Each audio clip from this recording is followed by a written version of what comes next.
Hello, everyone. Just wanted to pop in here and my friend Karen Cooper and I, Kelly Myskowski, have been chatting about the holidays. Holidays are coming up. It's a very interesting time of the year with so many mixed experiences and mixed blessings and opportunities. And I know for myself, maybe you relate to this, where I feel the shift in myself in the year. I feel that drive to kind of go within and feel nurtured and comforted by the season. And it's natural for us to kind of withdraw, hibernate, almost as if returning to the womb in essence, and prepare for another cycle that begins with the new year. But it's also a time when I find that I'm finally getting together with people after perhaps saying, all year long, we got to get together, we got to do dinners more often, or what have you. And yet we never make the time to do that. So then when the holiday comes and we're actually going to get together, there's a little more pressure, perhaps, especially because of so much going on at one time. There's multiple commitments to try to balance and expectations.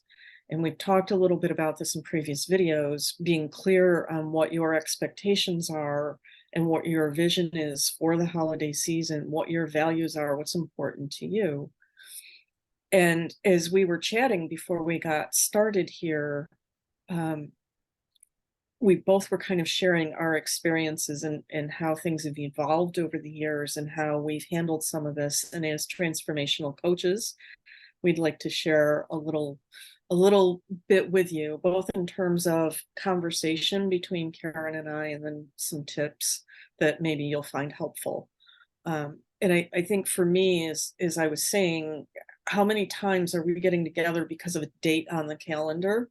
And then there's tradition and there's kind of a sense of obligation because that's what you do, when maybe I don't really feel like it or my energy's not in it. So what do you do with that? Because I know for myself, once we're outside of a certain window, it feels very different. It doesn't feel the same. It doesn't feel like the holiday season anymore. So I still want to pack everything in while that energy's there, but I also want to honor my own needs. And I think for me, it's about being very aware of what my values are, what's important to me, what I have the energy and available to commit to, having the right mindset going into it. The right expectations are part of that, or maybe not expecting anything, maybe being open and expecting things to just flow naturally and go well. And then also, it's the time of the year when I take a good deal of time away from commitments and business activity so that I can re-energize myself and go within as I need to and stay healthy and happy. And when I'm healthy and happy, then those around me are going to notice it and they're going to respond differently to my energy. And we're going to have a better interaction than if I'm not feeling so great.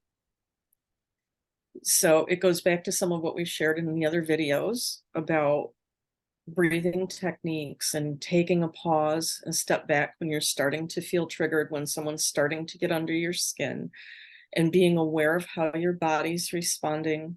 How it responds is no coincidence. Certain areas are triggered based on the function of those areas, which is something I get into in more depth with my clients to help them decode what beliefs and programs are running in their life that are actually limiting them. And then taking care of yourself in the moment, just taking a breath can reset your system into a calmer state. It can shift the energy in the room, noticing what you're feeling. And you may have to table this for another time when you can revisit what was going on there for me. What was I thinking? What belief was I holding? What expectation was I holding? And part of what also happens in these situations is that we get caught in a rhythm or habit of people pleasing, trying to make everyone happy. And we can't always do that either. So that's a very common program, or setting poor boundaries and not stating what our own needs are is something else that also happens. And being sure to get plenty of rest and stay hydrated and plan some time. Put it in your calendar for you to just sit and be with yourself, whether it's 5 minutes or 5 hours, whether it's home or someplace where you can really escape and rejuvenate that doesn't cause you more headaches trying to get there.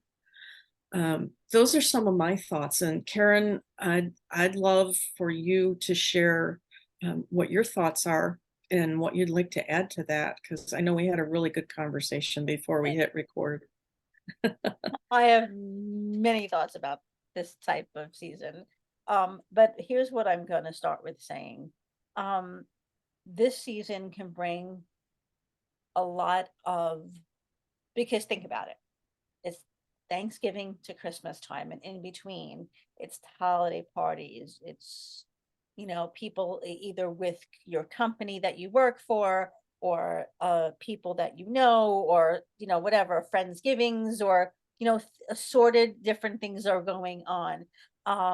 And where do you go? Who do you see? What's going on? Like, so it could become like very, very overwhelming. And to Kelly's point about people pleasing, but I haven't seen them in a really long time, but should we see them?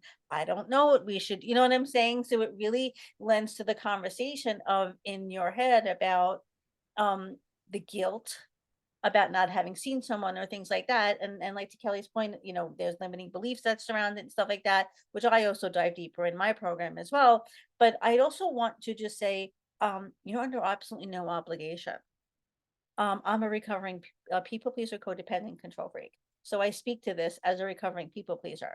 So I want to give you an actual personal example of this. Okay. So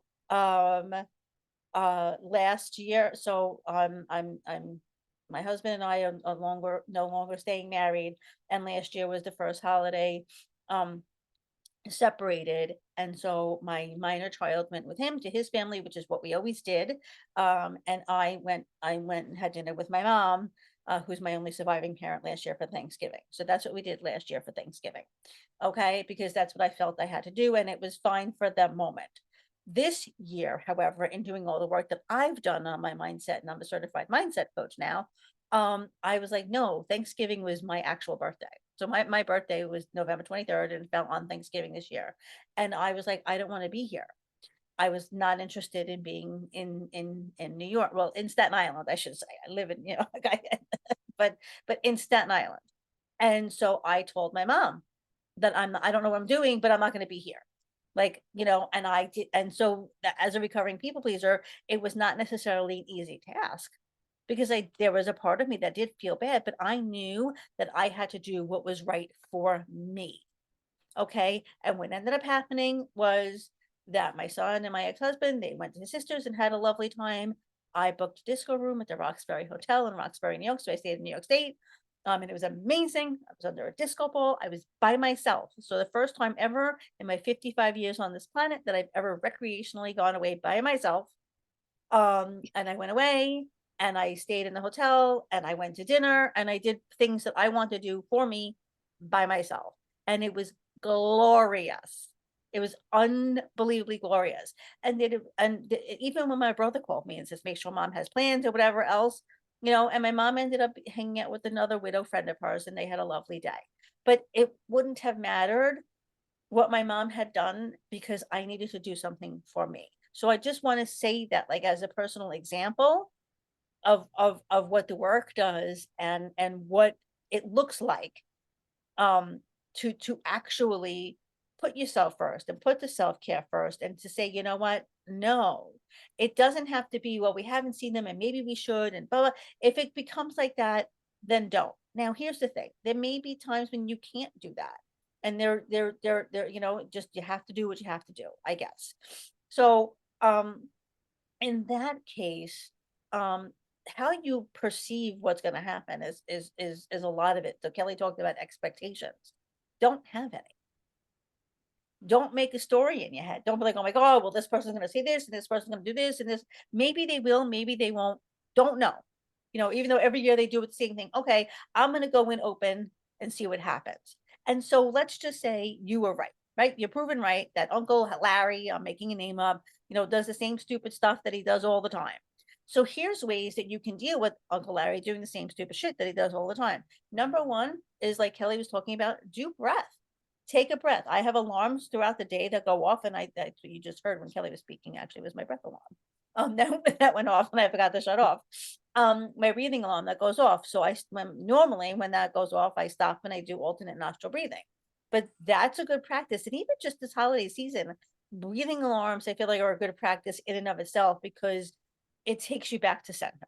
It just takes you back to center. And a good breath work always takes you back to center.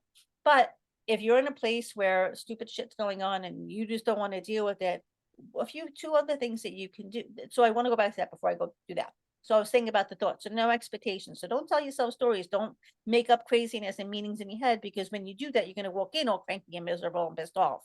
Right? If you're open, you just kind of walk in open. And if something happens, so now something happens, Larry says something stupid, you're like, oh, already, you know, there's arguing, whatever. Two things. Number one, I call it the popcorn effect. So they're arguing and whatnot. You don't have to take part in it if you don't want to. And you can just sit there like you're watching a movie. So make it like you're watching a movie and eating popcorn. You know, when you sit and go to a movie theater, you're eating popcorn or candy or what a Mike and Ike's in my case. You know what I'm saying? Whatever it is that you want to be eating when you're watching a movie, sit there and make it like you're watching a movie. Okay. And so this way you're sort of out of it and on the outside looking in. Or the second thing is change your perspective. And it's an exercise that we do also in my program called Elevator Up. So you're standing there and things are going on around you, and you literally make it like you're going into an elevator and the doors are closing, and you hit the button and you say elevator up. So now you are on the first floor and now you're on the 31st floor. And what's the difference when you're here to here, right? You see things in a different perspective. So if you have to do things that maybe you have an obligation to do, that you can't necessarily get out of, those are the exercises that I would suggest that you do in order to get through them. And I want to also, Kelly was talking about taking time off and recalibrating and rejuvenating. Schools have off between Christmas and New Year's. When I worked in advertising, we had off. A lot of times there is that time off, and we may not be comfortable with that time. I wasn't. You know, I rest. What do you mean rest? What do you mean not do anything? What's that about? You know, we're so used to hustling and we're so used to doing things. I did a Facebook post about this last night.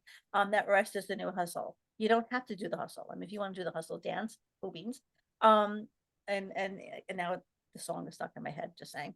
But because I work in song lyrics and you know, do the hustle. I work in song lyrics and movie quotes. But anyway, my point being, you can't rest allows for spaciousness, and spaciousness allows for abundance.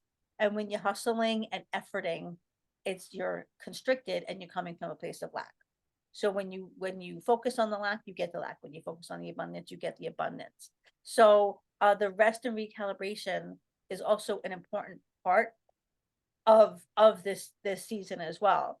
And a lot of it is also habit. Well, this is the way it's always been done.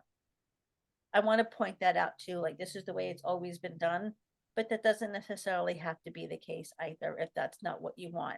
Because really think about what you feel comfortable with, and what you're doing based off of what others think that you should be doing, and shoulding. By the way, I've done videos on shoulding, and what you really want. And that's what both Kelly and I dive deeper in our programs, is where, you know, in my program on Screw Yourself, we talk about the limiting beliefs and the stories that we tell ourselves and how we talk to ourselves, because that all matters. And we really work on you. You are the cause and the effect, by the way. Fun fact. And so, you know, there's a lot more deeper. So really you have in my course, you have an identity evolution, and we program and we restructure a lot of the old paradigms that have been going on. So I just want you to be aware that it's not just the way it is. You know, that's a bullshit lie that we keep telling ourselves, by the way. and that's why I said I had a lot to say, and I feel like I'm gonna go off on a tangent. So I'm gonna not. I'm gonna reel myself in right now. I hear myself going on. But here's the other thing. The last thing I want to say about this, okay? I feel like, it's been like, oh, if it's bad, here's a fun fact. It can be fun. Okay? The holidays are a joyous time. They are. Think about if you really seriously sit and think about the miracles of the holidays. Thanksgiving, Hanukkah, Christmas. The freaking candle was the oil was only supposed to last for like 5 minutes and it lasted for 8 nights. The Hanukkah menorah, Christmas and I'm not I'm not Catholic, but like the miracles, if you just think about it, even if you're not religious, the miracles of the holiday season, it's unbelievable. Like it really truly is like a miracle, and there's an abundance of like, oh my God, beauty out there. The lights are amazing. Even just going to see Christmas lights. One of my favorite things to do this time of year, literally, is go to the houses that are lit up for Christmas. So that's another thing that you guys can do. If that's something you feel like you can enjoy, I'm 55 years old. I'm obsessed. There's this house in Staten Island that is like unbelievable. Dyker Heights in Brooklyn, wherever you may live, I'm sure there are Christmas houses with lights on them, or things you can do with lights on them. Like do stuff like that. Like it's a child, because it's childlike too. And you're allowed to have fun and you're allowed to be childlike. So enjoy it in terms of that and just the vast miracles of what the holidays are in fact bringing to us. Because it doesn't always have to be like, oh, it's so bad and this bad connotation. It's not like that. It's not like that all the time either. It's perception. Again, it's the elevator up, changing your perception of it. And it really is. It's a beautiful, beautiful time of year. And the truth is, it is what you make of it, because we always have a choice. We do. We absolutely have choice. So that is where I'm going to end. And I want to just also end with the fact that I want to wish you all I'm not sure if we're going to do this again, but if we do, I don't mind. I'm going to say a happy holiday season. Because that's what I say, because everybody has their own holidays that they celebrate. So I like to say, have a happy holiday season. Thank you, Karen. Those are all great thoughts. And in terms of choice, I'm going to choose to take my popcorn in the elevator with me. I'm going to combine the two experiences. Yes. It's amazing shifting your perception, and everyone has a different version of the same experience. It is amazing. You talk about just sharing, just telling someone something, how it gets changed if they were to tell somebody and they were to tell somebody and they were to tell somebody. But it also happens within an experience. We're all seeing the world through our own filters, and we are creating our own experience. This is based on science and quantum physics and the understanding of who we are on a whole different level. And so it's not about blaming ourselves, but realizing that we can take responsibility for what we're experiencing. We're creating it. We are causing it, not from a blame standpoint, but in terms of creation and how this works, which means we can create something new. And that's what My Sync with Your Soul program is about, is getting in touch with the truth of who we are, that higher self that is in the elevator with all the popcorn and Mike and Ike's and whatever, and has that higher perspective from a more loving standpoint, that we're all one. And decondition and deprogram. And I take a somatic approach to the mindset work, because I call it body mindset. So where those things are anchored in your physiology, we'll work with those anchors too, so that you can be a new you.